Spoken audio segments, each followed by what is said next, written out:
Today is Wednesday, April 13th, and today was clean and jerk work. Starting off with a complex that's very similar to that of Monday with the snatch. So power clean off the ground into a hang clean and then a push jerk. I really like this complex. I think I like that it sort of tries to bridge the gap between lifts off the ground and then lifts from the hang, with obviously my lifts off the ground just by virtue of not having spent time with it as much over the last several weeks, few months, with starting off the ground being the main issue with like my lower back, and then as opposed to the hang cleans and like the hang work that I've been doing for the last several weeks, which I'm more used to. And so I think this is really effective in sort of bridging that gap and making sure that I can sort of carry over the technique that I implement in the hang work seamlessly into the power work. Or I guess the power not being as important as the starting off the ground part. But in any case, yeah, I really like this complex, both for the snatch and the clean and jerk. I was pleasantly surprised with how things moved, how things felt. Obviously, this is a weight that I hit this 2 weeks ago, but I didn't want to bump up from the weight from 2 weeks ago, given that I had a week off in between. And so just revisited this weight that I did, I think, hang clean plus push jerk triples for. So yeah, obviously no huge issues here. And yeah, the weight felt pretty good and I felt like I was moving decently well. One thing I talked to Aaron about regarding the jerk was that I think I'm going to try to, or I've decided that I'm going to pursue the push jerk and see sort of how far I can take it. Because with the push jerk and the power jerk, I guess, being the two forms of jerks that I've been working on,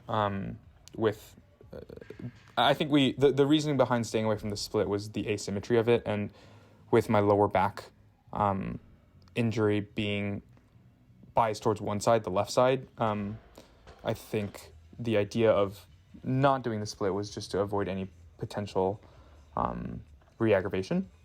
But as a byproduct of that, I've been doing a lot of push jerks, and it's I feel like I've become quite good at the push jerk, especially when it comes to like my dip and drive mechanic, which is something I've been struggling with for a long time. But this is the best I feel like it's ever looked.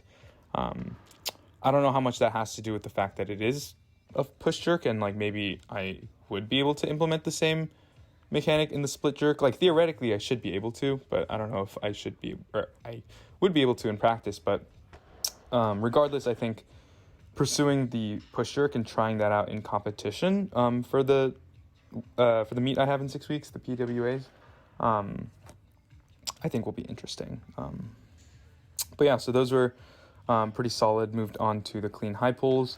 Again, sort of similar objective as the previous complex, or like I guess the high level objective in strengthening my positions off the ground and transitioning seamlessly into good positions for the second pull and the third pull.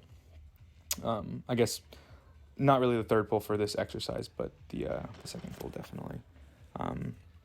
And yeah, these were, I mean, I don't have too much to say. I think these were pretty solid. It was more so just like my mindset with these was just I got to get the work in, obviously while maintaining good technique, which I think I did. So I was pretty happy with these.